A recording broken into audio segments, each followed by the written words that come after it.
ধর, ভাল লাগে না প্রতিবারের এই একই ট্র্যাডিশন।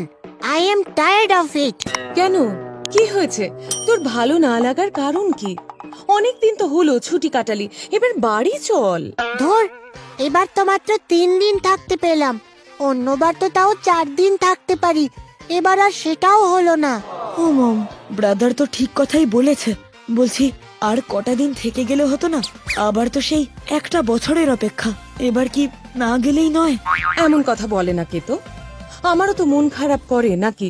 ওদিকে তোদের ড্যাড কি করছে কে জানে, এ কটা দিন কি খেয়েছে তারও তো কোনো খোঁজ খবর পাইনি। আমি তোদের ড্যাডকে না খুব মিস করছি। আরো কদিন থাকলে কি এমন মহাভারত অশুদ্ধ হয়ে যেত শুনি।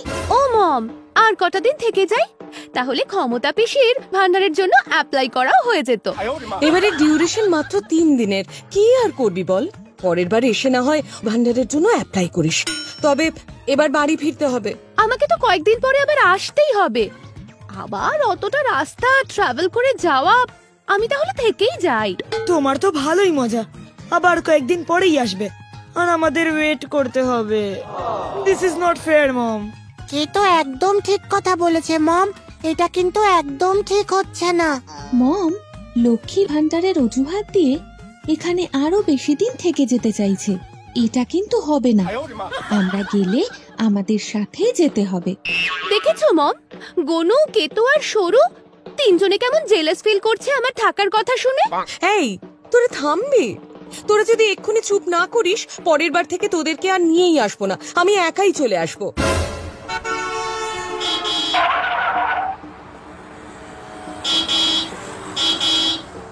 ওই গাড়িটা হর্ন বাজাচ্ছে কেন? আমি ওলা বুক করে দিয়েছি, বাড়ি ফিরতে হবে তো নাকি?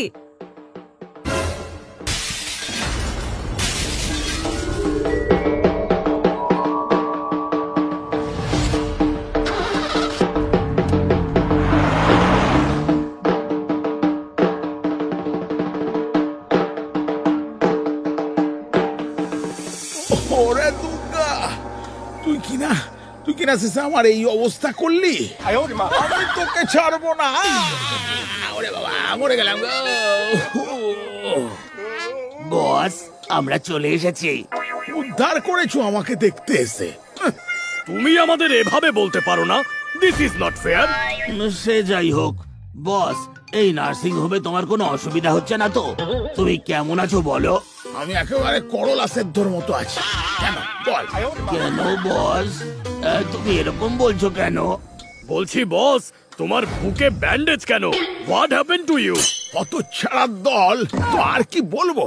তোরা জানিস না, প্রথমে ক্রিকেট ম্যাচ হারিয়ে দিলি, তারপর মহালয়ার দিনে গুলি করে আমায় ঝাঁঝরা করে দিয়েও শান্তি হলো না। কতবার দুর্গাকে বললাম এবারটা ছেড়ে দে, কোনো কথাই শোনে না।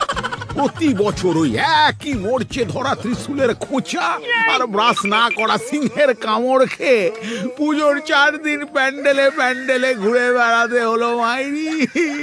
শুধু কি তাই, যে পারছে মুখে এসে সন্দেশ মিষ্টি সব গুজে দিচ্ছে মাইরি। কি অত্যাচার বলতো, কি অত্যাচার। আমি অসুর বলে ওদের কি কোনো দয়া হয় না আমার উপরে? সো স্যাড বস। নেক্সট ইয়ার আমরা এই ট্র্যাডিশন পাল্টাবই। পরের বার দুর্গা তোমার হাতে বধ হবে। এই আমার হাতে দুর্গার বধ হওয়ার ব্যাপারটা একেবারে ঘাটাল মাস্টার প্ল্যানের মতো হয়ে গেল, বুঝলি? আজ হবে কাল হবে শুনেই যাচ্ছি, হচ্ছে আর না।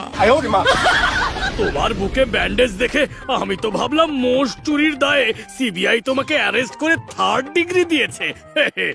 ওই, তুই কি আমার নুনের ঘায়ে কাটা ছিঁড়ে দিচ্ছিস? কি জানো বলে মাইরি ওটা? আরে আমি এইখানে না থাকলে গুলি করে না তোর মাথার খুলি উড়িয়ে দিতাম, বুঝলি? বস, ওটা কাটা ঘায়ে নুনের ছিটে হবে। তোর মূর্খ, সব দেবতাদের কাছে শক্তি পেয়ে আমাকে বধ করে নিজেকে বিশাল মনে করছে। প্রকৃত শক্তিশালীর ডেফিনেশন হচ্ছে আমি রে, আমি। ওরে বাবা।